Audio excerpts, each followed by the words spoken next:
Salut mes chers amis Facebook, ici Steve Saint-Pierre. Aujourd'hui, j'avais le goût de vous parler des paradis fiscaux. Qu'est-ce qu'un paradis fiscal?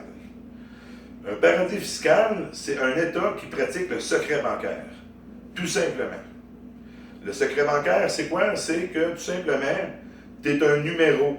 Ils ne sont pas obligés de mettre de nom, ou le nom de l'entreprise, ou le nom de la personne qui a ce compte-là, tout simplement. Puis, juridiquement, ils ne peuvent pas être contraints. Naturellement, le blindage du secret bancaire est différent d'un État à l'autre, si vous aimez mieux d'un paradis fiscal à l'autre. Bon. Fait que où je veux en venir à cette heure, qui utilise ces paradis fiscaux-là? Premièrement, nos gouvernements les utilisent par la voie de l'évitement fiscal, ainsi que nos entreprises. Il ne faut pas oublier. L'évitement fiscal, ça, c'est des jeux comptables avec, naturellement, des lois fiscales qui font en sorte qu'ils peuvent échapper à l'impôt grâce aux paradis fiscaux. Puis de l'évasion fiscale, ça c'est un autre mot, mais pour dire que là, tu n'as pas le droit de le faire de telle méthode ou de telle méthode. Vous me suivez? Donc, à cette heure, qui profite aussi des paradis fiscaux? Il ne faut pas oublier les mafias du monde.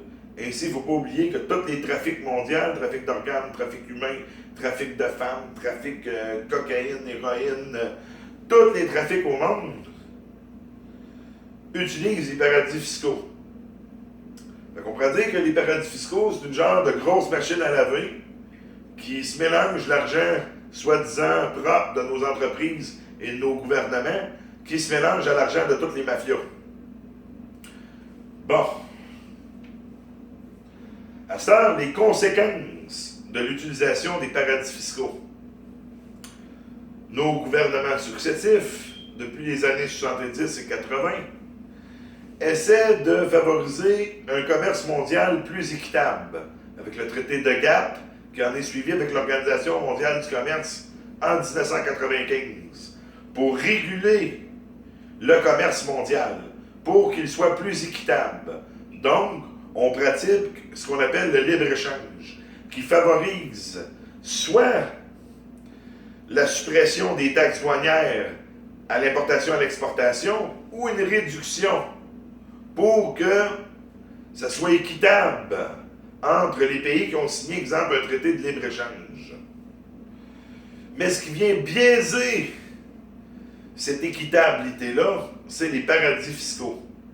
C'est-à-dire que les conséquences de l'utilisation des paradis fiscaux font en sorte que ça met les régulations fiscales, ça met les lois fiscales, si vous aimez mieux, ça met les lois environnementales, les lois sur la santé et sécurité au travail en concurrence. Puis ça favorise l'écart qui s'agrandit entre les riches et les pauvres. Fait qu'à cette heure, je vais vous dire comment mettre fin aux paradis fiscaux. Facile. Il faut que tous les peuples se soulèvent d'une façon pacifique, en faisant pression sur nos politiciens pour qu'ils mettent fin. Il faut mettre la police de notre bord. Il faut mettre tout le monde de notre bord. Il faut mettre toute notre force unie ensemble contre cette force maléfique qui s'appelle les paradis fiscaux. Tant qu'il n'y aura pas une volonté du peuple, le gouvernement va se laisser aller. Ça va prendre la volonté du peuple pour y mettre fin. Ou le chaos va continuer éternellement. Bonne journée, mes chers amis Facebook.